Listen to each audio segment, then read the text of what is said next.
días, mis hermanos. Bienvenido a otro segmento aquí de Viviendo por su Palabra. Am, Vamos a continuar estudiando lo que es la resurrección de Jesús.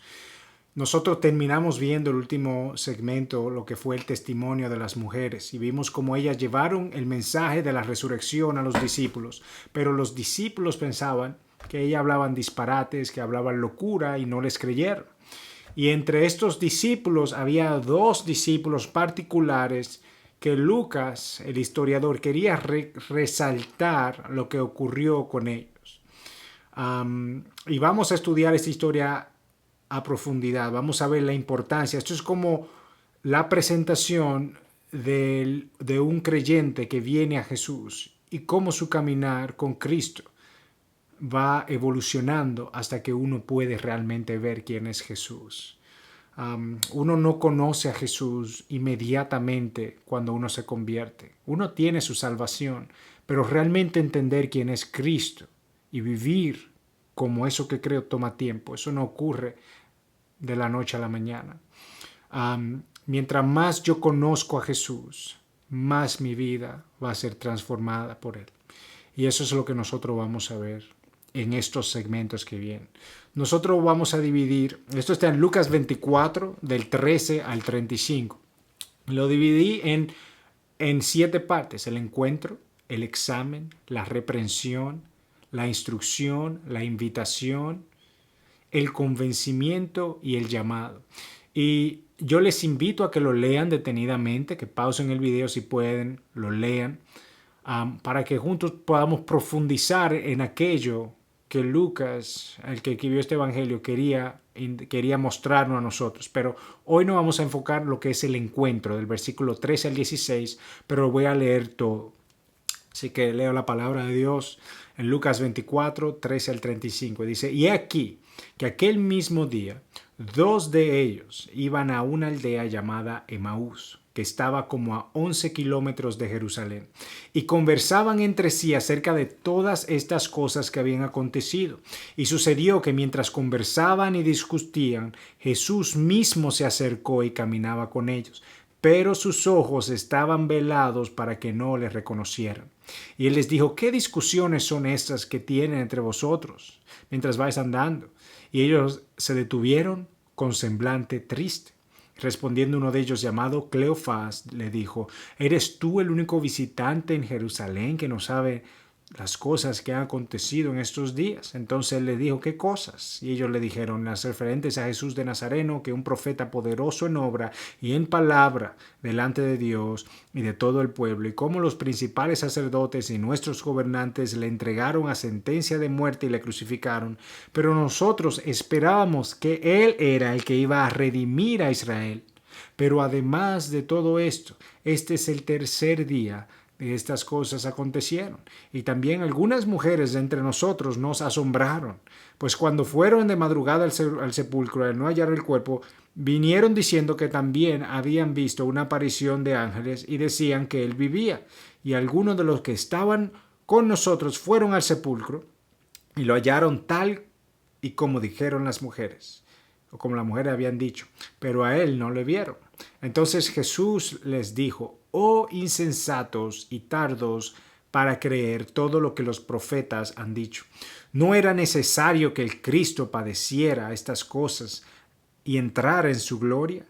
Y comenzando por Moisés y continuando con los profetas, les explicó lo referente a él en todas las escrituras. Se acercaron a la aldea donde iban, y él hizo como que iba más lejos, y ellos le instaron diciendo: quédate con nosotros, que está atardeciendo. Y el día ya declinado, y entró a quedarse con ellos. Y sucedió que al sentarse a la mesa con ellos, tomó pan, lo bendijo, y partiéndole les dio. Entonces les fueron abiertos los ojos y les reconocieron, pero él desapareció de la presencia de ellos. Y se dijeron el uno a otro: ¿no ardía nuestro corazón dentro de nosotros mientras nos hablaba en el camino, cuando nos abría las escrituras? Y levantándose en esa misma hora, regresaron a Jerusalén y hallaron reunido a los 12 y a los que estaban con ellos, que decían: es verdad que el Señor ha resucitado se ha aparecido a Simón. Y ellos contaban, o a Pedro, y ellos contaban sus experiencias en el camino y cómo le habían reconocido en el partir del pan. Entonces, hoy no vamos a enfocar en la primera parte, los primeros 4 versículos, que viene siendo el encuentro cuando Cristo se le presenta a ellos y ellos no le reconocen. Entonces, aquí vemos 2 discípulos. Entonces, una pregunta que uno pudiera hacer es: ¿cuántos discípulos tenía Jesús? Todos conocemos que Cristo tenía por lo menos 12 discípulos, ¿verdad? Todo el mundo conocía a esos 12 discípulos, pero la verdad es que Cristo tenía multitud de discípulos, y de entre esos discípulos Él escogió a 12. Y eso lo vemos en Lucas 6, del 6 al 19. Entre todos sus discípulos Él escogió a Simón Pedro, a Andrés su hermano, a Jacobo y a Juan su hermano también, a Felipe, a Bartolomé, a Mateo, que también se le llama Leví, Tomás, Jacobo, hijo de Alfeo, y este es importante porque lo vamos a ver en esta serie, quién él era, Simón el Celote, Judas, hijo de Jacobo, y Judas Iscariote. Pero la verdad es que Jesús tenía multitud de discípulos. En una ocasión Él mandó a 70 discípulos a predicar de 2 en 2, y eso lo vemos en Lucas 10:1. En el Pentecostés habían por lo menos 120 personas presentes cuando descendió el Espíritu Santo. Entonces muchos de estos discípulos habían caminado con Jesús desde el comienzo y eran también muy devotos a Cristo. Y nosotros vemos el ejemplo de Matías, que fue seleccionado para ser apóstol en lugar de Judas Iscariote. ¿Y cuál era el requisito para ser apóstol? Que Pedro postula. Entonces, haber acompañado a Jesús todo el tiempo de su ministerio, desde que Jesús se bautizó con Juan el Bautista hasta el día que fue recibido arriba, para que fuera testigo con los demás apóstoles de su resurrección. Y eso lo vemos en Hechos 1, del 12 al 26. Entonces habían otros discípulos que habían caminado con Cristo, al igual que los 12, desde el principio. Entonces, en el contexto histórico, nosotros vimos que Cristo murió en Nisan 14, viernes en la tarde, fue enterrado antes de las 6 de la tarde o alrededor de las 6 de la tarde, y resucita en Nisan 16, que es el domingo de resurrección. Entonces, estos discípulos venían de Jerusalén e iban a sus casas en Emaús, que estaba a unos 11 kilómetros. 11 kilómetros, tomaría algunos 90 a 120 minutos caminarlos. Estos discípulos probablemente volvían a sus casas, a su vida cotidiana, para empezar a trabajar nuevamente. Ellos habían pasado todo el domingo discutiendo acerca de lo ocurrido con Jesús, y después de hablar todo el día este tema con los otros discípulos en Jerusalén, se fueron a sus casas. Y ellos continuaban entonces hablando de aquello que había ocurrido. La palabra Emaús lo que significa es aguas termales o hot springs o thermal waters. Su ubicación realmente no se conoce. Y un agua termal es un agua que tiene por lo menos 5 grados por encima a la temperatura superficial. Es normalmente algo agradable de uno bañarse. Entonces, son aguas que normalmente vienen también de áreas subterráneas de la tierra.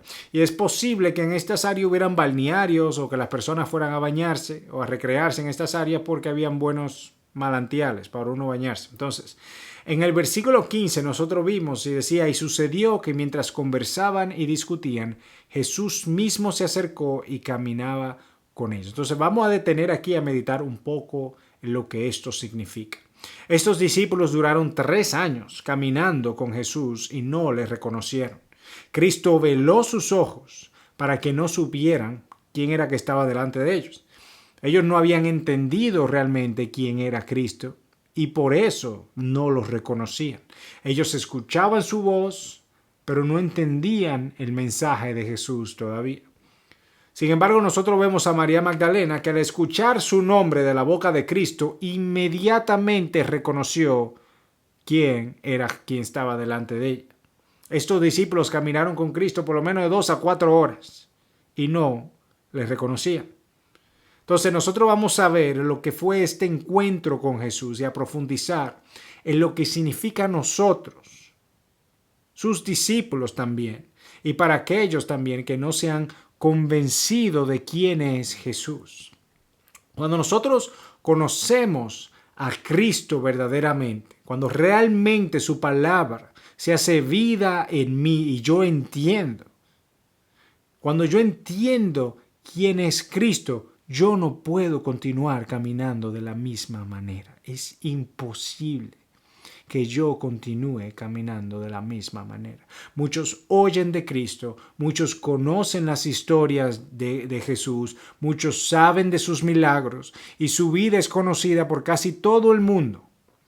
Pero nosotros podemos saber de Jesús y continuar siendo ciegos espiritualmente. Y la verdad es que muchas personas piensan que conocen a Cristo, pero no, la mayoría no conoce realmente a Jesús. Si conociéramos quién Él es, su grandeza, lo que Él representa, mi vida no puede continuar siendo igual. Es imposible que yo rechace a Cristo cuando Él me quita el velo de mis ojos. Así muchos de nosotros hemos pertenecido quizás a una iglesia por muchos años, pero su palabra todavía no se ha hecho realidad en mi corazón. Muchos vivimos cumpliendo la palabra de Dios, pero no amando la palabra de Dios. Entonces el deseo por su palabra tiene que ser más grande que cualquier deseo por este mundo. La palabra de Dios tiene que ser mi agua, mi alimento, mi sustento, mi gozo, mi paz, mi luz, mi guía. Es quien me trae a Cristo, como dijo el salmista en el Salmo 119, 103. Cuán dulces son a mi paladar tus palabras, más que miel a mi boca. Su palabra tiene que ser dulce, no amarga. No puede ser una carga, un pesar, un yugo. Si yo así lo siento, es porque yo no estoy entendiendo el mensaje de la palabra. Yo lo leo, ya me lo sé de memoria, pero no lo entiendo. A estos discípulos les pasó lo mismo que a Job. Job sabía de Dios, vivía para Dios, cumplía con Dios, pero no había entendido quién era Dios realmente. Cuando Dios se le presenta y le hace 84 preguntas, que en resumen es, ¿dónde tú estabas cuando yo hice todo lo que tú ves, todo lo que existe? ¿Dónde tú estabas, Job? Su respuesta no fue nada, no podía decir nada. Y después de esto es cuando Job dice en Job 42:5, de oídas te había oído, pero ahora mis ojos te ven. El velo de este hombre, perfecto delante de Dios, decía la palabra, fue quitado y se dio cuenta de lo poco que conocía a su Dios. Estos discípulos habían oído de Jesús, caminado con Cristo, escuchado la voz de Cristo, cumplido con Cristo, pero sus ojos estaban velados y no veían a Cristo. Ellos no veían a Jesús por quien Él realmente era. Ninguno de nosotros hemos venido a Cristo por nuestra propia cuenta. Todos nosotros se nos acercó Cristo antes de yo creer. El Espíritu Santo debe venir a mí para darme a mí el poder para yo creer en la palabra de Dios y ser convencido por ella. ¿Por qué yo digo esto? Salmo 53:3 dice, todas se han desviado, a una se han corrompido, no hay quien haga bien, no hay ni siquiera uno. Entonces, si ninguno de nosotros venimos a Dios, entonces Dios tuvo que venir por nosotros. Dios es quien abre nuestros ojos, nuestro entendimiento para entender su palabra. Él es quien me da la fe para creer. Entonces, si tú crees en Jesús, es porque Él te quitó el velo para que creas. Entonces, ¿cómo yo sé si todavía tengo el velo puesto?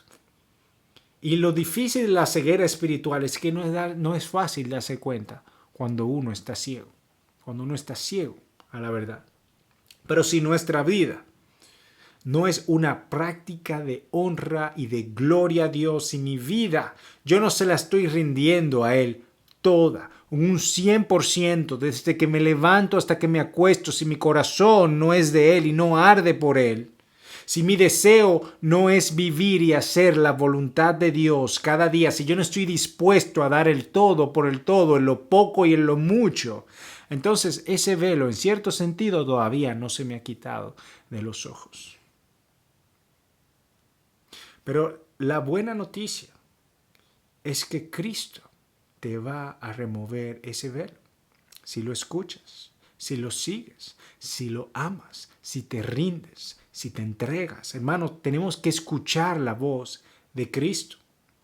Si no, como creyentes vamos a vivir en oscuridad, con los ojos velados, preocupados por las cosas de este mundo, por el día a día, por lo que voy a comer, por lo que voy a beber, por lo que voy a vestir, por los quehaceres, afanados por las cosas terrenales, temporales y sin importancia eterna.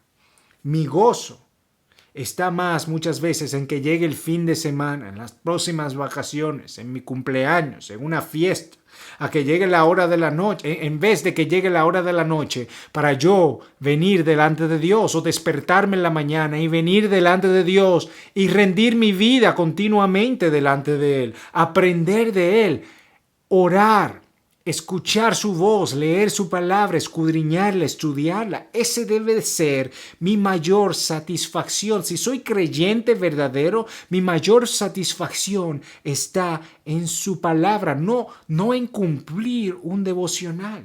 Es amar, verdaderamente amar a Dios. Porque cuando uno lo ama, no hay otro lugar que se sienta más especial que estar postrado ante su altar, quebrantando mi corazón delante de Él. El Dios que me vino a buscar a mí, a este nadie. ¿Quién soy yo para recibir tanto amor y tanto cuidado de Cristo? Cristo dijo claramente, nosotros no lo buscamos a Él, sino que Él nos busca a nosotros. En Juan 15:16, vosotros no me escogisteis a mí, sino que yo os escogí a vosotros, y os designé para que vayáis y deis fruto, y para que vuestro fruto permanezca, para que todo lo que pidáis al Padre en mi nombre os lo conceda. Nos escogió para que demos fruto, para que levantemos y glorifiquemos su nombre. Cuando Jesús viene a nosotros, todavía nosotros no conocemos verdaderamente quién Él es. Eso toma tiempo y Cristo anduvo años con estos discípulos, enseñándoles, guiándoles, hablándoles, corrigiéndoles. Y asimismo nosotros pasamos años asistiendo a la iglesia, escuchando de Él, de su palabra, creyendo, pero sin entender todavía quién es Jesús, sin rendirme totalmente a Él. La pregunta es ¿por qué? ¿Qué es lo que yo estoy esperando para que Dios cambie mi lengua, mi mal hablar, mi mal pensar, mi corazón incrédulo, mi pecado? Cuando yo vivo así, yo lo único que he hecho es escuchar de Jesús, pero mis ojos no lo han visto todavía. Si a mí no me duele como estoy viviendo si estoy apartado de Él, entonces yo no estoy viendo a Cristo. Entonces, ¿quiénes son aquellos que siguen a Cristo? Jesús dijo en Juan 10, 27 y 28, mis ovejas oyen mi voz y yo las conozco y me siguen. Yo les doy vida eterna y jamás perecerán y nadie las arrebatará de mi mano.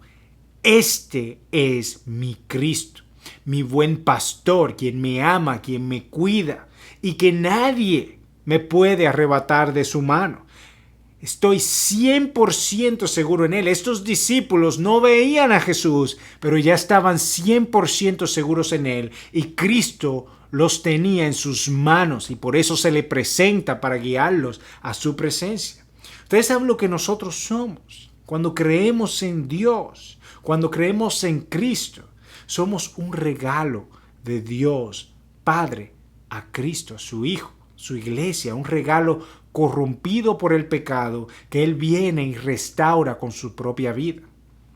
En Juan 10:11 dice, yo soy el buen pastor y el buen pastor da su vida por sus ovejas. Y en Juan 10:29, mi Padre que me las dio es mayor que todos y nadie las puede arrebatar de la mano del Padre. Y el Padre y yo uno somos, dijo Cristo. Entonces nadie la puede arrebatar de la mano del Padre, nadie la puede arrebatar de la mano de Jesús. ¿Qué más seguro podemos estar que en las manos del Dios que creó el cielo y la tierra? Por eso, porque ellos eran ovejas, Es que nosotros vimos en el versículo 32 de Lucas 24 que ellos decían que ardía su corazón cuando escuchaban su voz, porque ellos eran sus ovejas. Aún no entendían bien quién era Jesús. Entonces, durante 3 años de ministerio, Jesús hablaba a las multitudes constantemente. Hacía milagros delante de ellos, pero aún así no creían. ¿Y por qué estas multitudes no creían? El tiempo era correcto. Juan el Bautista dio testimonio de Cristo. Juan fue el profeta que venía a preparar el camino del Mesías, y eso se ve en Malaquías 5. Su nacimiento virginal, su descendencia por David a través de José y de María. Sus obras eran correctas: milagros, sanaciones, liberación de demonios, de toda enfermedad, todo pecado borrado, los muertos eran levantados. Su vida fue perfecta, él nunca pecó. Su mensaje era correcto, celoso de la palabra, perdonador, lleno de amor, de gracia, de misericordia, con el arrepentido de corazón, pero reprensivo al altivo. Su muerte fue anunciada, un cordero que entregó su vida por nosotros. Su palabra profética fue cierta. Él predijo su muerte y su resurrección. Él vivió una vida santa, tan santa que ellos tuvieron que mentir para poder condenarlo y hacerlo de noche, para que nadie se entere hasta el otro día, cuando él ya había sido condenado injustamente. Ellos no encontraban cómo acusarlo. Entonces, ¿por qué no creían en Cristo? Juan 10:26. Pero vosotros no creéis, porque no sois de mis ovejas. Si tu mayor y más profundo deseo no es escuchar la voz de Dios, pregúntate a ti mismo: ¿acaso yo soy una oveja de Cristo? ¿Estoy escuchando su voz? ¿Te arde tu corazón cuando lo escuchas? Si Cristo te está llamando para que vengas a Él si no eres creyente, o si eres creyente pero todavía persistes en vivir en algún pecado, apartado de Dios, de su palabra, sin gozo, sin amor por Él, ¿qué esperas para que de una vez y por todas rindas tu corazón a su presencia? Que Dios les bendiga y que podamos juntos continuar viviendo por su palabra. Amén.